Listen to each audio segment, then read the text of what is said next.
Hi, my name is Jennifer Dong, and I am the co-chair for this year's third University of Toronto China Conference. The theme for this year's China Conference is Made in China, Keeping Current and Envisioning the Future.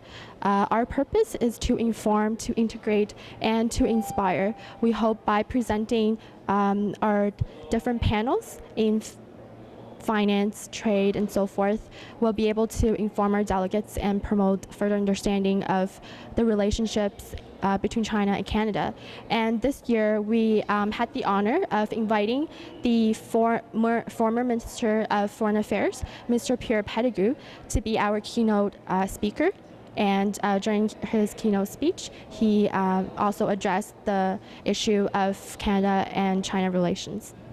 Is it the first time you run this conference? This is the third time, so we started 2 years ago. So how many people attended?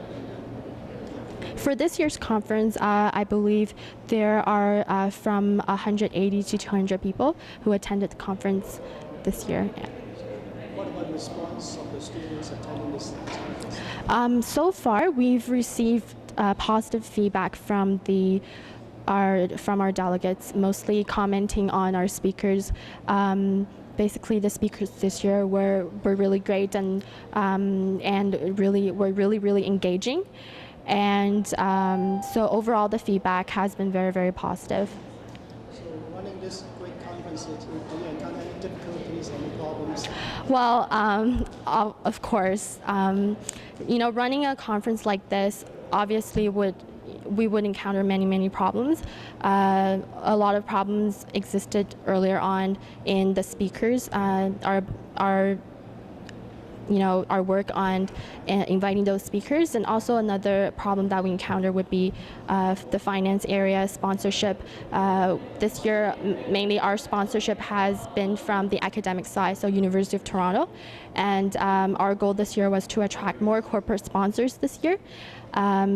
However, we're working towards that goal, and we are always hoping to improve our conference in future years as well. So hopefully in the future we'll have a greater team with greater talents, with greater skills, with greater passion, and hopefully they'll be able to do greater things for the conference and invite more speakers from both academic as well as corporate, and be able to attract more sponsorships and be able to lift up the scale of this conference. In 2001 was a major milestone in its journey into becoming a powerful player in today's global economy. And while during his term as the International Trade Minister, it was when he negotiated the Canada-China WTO Accession Treaty in 1999, and being the first Canadian to have served all three titles, Minister for International Cooperation, Minister for International Trade, and Minister of Foreign Affairs from 2004 and 2006. It is my honor to present to you the Honorable Mr. Pierre Pettigrew for the keynote.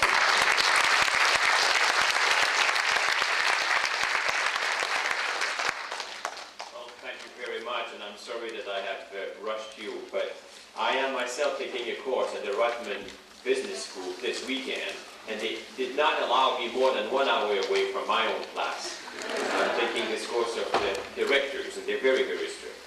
But I'm very pleased to be here today, and I want to thank the organizers very much for having thought of me as your speaker at lunchtime at this time.